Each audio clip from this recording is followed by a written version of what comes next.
মৌসুমের প্রথম Madrid derby, ঠাসা উত্তেজনা, কত সমীকরণ, কারো জন্য প্রতিশোধেরও। তবে কেউ জেতেনি এই ম্যাচে। নানা নাটকীয়তায় ভরা পুরো সময়ে দর্শকদের কারণে মাঠে খেলাও বন্ধ হয়েছিল মিনিট 20-এর জন্য। অ্যাটলেটিকোর ওয়ান্দা মেট্রোপলিতানোয় 70,000-এর বেশি সমর্থকদের সামনে অতিরিক্ত সময়ে গোলে পয়েন্ট হারিয়েছে রিয়াল। তাতে স্বস্তির ড্রয়ে পয়েন্ট ভাগাভাগি করেছে অ্যাটলেটিকো মাদ্রিদ। ম্যাচ শেষ হয়েছে 1-1 গোলের সমতায়।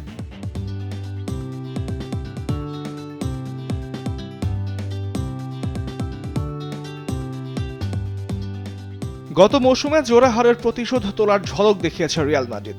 তবে পুরো ম্যাচে বল পজিশনে সমানে লড়াই করেছে অ্যাটলেটিকো মাদ্রিদও।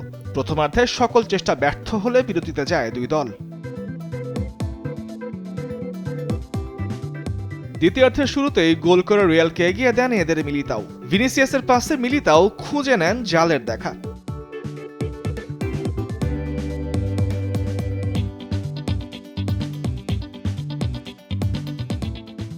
এরপর সময়ের সাথে সাথে রিয়ালকে চেপে ধরে সমতায় ফেরার চেষ্টা করে অ্যাটলেটিকো মাদ্রিদ। একের পর এক আক্রমণ সানাতে থাকে তারা, কিন্তু শেষ সময় গিয়ে খেই হারিয়ে ফেলেছিল সিমিওনের শিষ্যরা।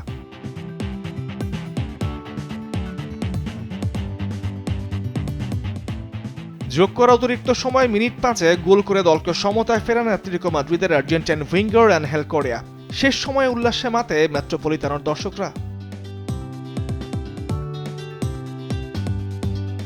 শেষ মুহূর্তে ফ্যান গার্সিয়াকে ফাউল করে লাল কার্ড দেখে মাঠ ছাড়েন মার্কোস ইয়োরেন্তে।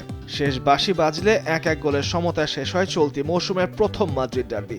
8 ম্যাচে 18 পয়েন্ট নিয়ে টেবিলের 2-এ রিয়াল আর 16 পয়েন্ট নিয়ে 3-এ থাকলো অ্যাটলেটিকো মাদ্রিদ। আর 21 পয়েন্টে সবার ওপরে বার্সেলোনা। তামিমুর রহমান, স্পোর্টস ডেস্ক, দেশ টিভি।